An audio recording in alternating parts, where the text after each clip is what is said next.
Hello, good morning friend. কেমন আছো তোমরা?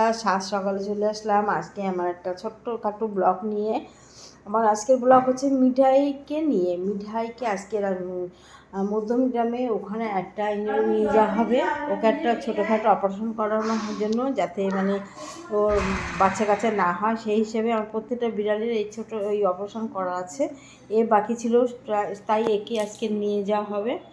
ও যখন ডাক ওঠে খুব কষ্ট হয়, দেখে খুব খারাপ লাগে। কটা দিন ধরে এত কষ্ট পায় বিড়ালটা, সারা রাত ধরে ম্যাও ম্যাও করে ডাকে, আমরা বলার মতো না। সেই জন্য ওকে তাড়াতাড়ি করে অপারেশনটা করে নিয়ে আসবো।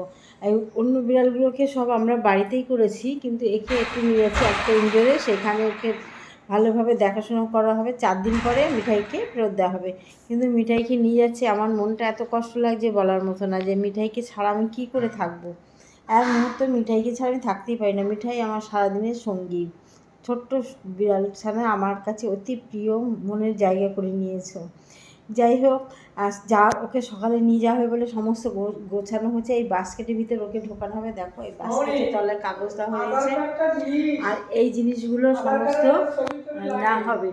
দেখেছো, ওর জন্য ছাতা, প্লাস্টিক আছে, তোয়ালে আছে, সব কিছু রেডি করা আছে। যদি বৃষ্টি হয় বা ওখানে লাগবে, কী কী লাগবে দেওয়া হয়ে গেছে। এইগুলো নিয়ে রেডি করা হচ্ছে।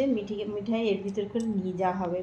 এখনই থেকে কালকে বিকাল থেকে গোছানো হচ্ছে কী কী লাগবে, কী সমস্ত ওদের ফর্ম ফিল আপ করা। দেখো, মিঠাইয়ের নামটা এখানটা, আমাদের নামটা লিখে রেখে দিয়েছি বাক্সে, দেখেছো এখানটা লেখানো হয়ে গেছে। বাক্সে এই বাস্কেটটা তো থাকবে। এই কার বিড়াল প্রচুর জীবজন্তু নিয়ে যাওয়া হয়, বিড়াল কুকুর সমস্ত ওখানে নেওয়া হয়। সেই জন্য এখানটা সব লিখে ঠিকঠাক করা আছে। তবে আমাদের একটা জিনিস কি বলতো, জায়গাটা অনেক দূর, না হলে তো খুবই ভালো হতো। আমরা মাঝে মাঝে ওদেরকে রেখে একটু বেড়াতে যেতে পারতাম, সেই জায়গার ব্যবস্থা আছে, কিন্তু একটু জায়গাটা খুবই দূর হয়ে যাচ্ছে। দেখতে থাকবো মিঠাইকে যখন নিয়ে যাবো, যে কী কষ্ট লাগবে বলার মতো না। ও মিঠাইকে বাক্সের ভিতরে ভরে নিয়েছি, ভরে কীভাবে দড়ি দিয়ে বেঁধেছে তোমরা দেখো। ও বুঝতে পারছে না বেচারা। আমার খুব কষ্ট লাগে জানো, যে মিঠাইকে নিয়ে যাচ্ছে। আমার ভীষণ সত্যি বুকটা ফেটে যাচ্ছে, কিছু বলতে পারছি না। কিন্তু মিঠাইকে দেখো, ও ভাবছে যে আমাকে হয়তো খেলা করছে, ও দড়ি নিয়ে টানছে, এ করছে, ও বুঝতেই পারছে না। যা সুস্থ হয়ে মেয়েটা বাড়ি আসুক, আমি এইটাই কামনা করি। তারপরে মাকে ঘরে পুজো দেবো, ও সুস্থ হয়ে বাড়ি আসলে ফল মিষ্টি দিয়ে পুজো দেবো আমার মাকে ঘরে। মিঠাই, তুমি দুষ্টুমি করো না মা, সাবধানে থেকো, ভালো থেকো। লক্ষণকে দাঁড়াতে বল। লক্ষণ দাঁড়া। দেখো, মিঠাই বুঝতেই পারছে না যে ও কোথায় যাচ্ছে। এখন এত জোরে বৃষ্টি হচ্ছে না, ওর জন্য প্লাস্টিক সব না হয়েছে, যাতে কোনো রকম বৃষ্টিতে না ভেজে।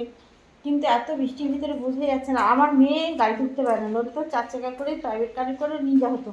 ওই মেয়েকে নিয়ে আমার যত জ্বালা। ও গাড়িতে উঠলে বমি বমি করতেই থাকবে, ও গাড়িতে উঠতে পারে না। যার জন্য ওকে এইভাবে ট্রেনের ভিতরে করে না হচ্ছে, নাহলে ওকে তুমি গাড়িতে করেই পাঠাতাম। সঙ্গে আমিও যেতাম, কিন্তু আমি তো ট্রেনে উঠতে পারি না, তোমরা জানো। আমার ট্রেনের ভিড়ের ভিতরে ভালো লাগে না, যার জন্য আমি গেলাম না। নইলে আমি যেতাম, যদি গাড়িতে করে যেতাম। কিন্তু মেয়ের জন্য গাড়িটা নিলাম না।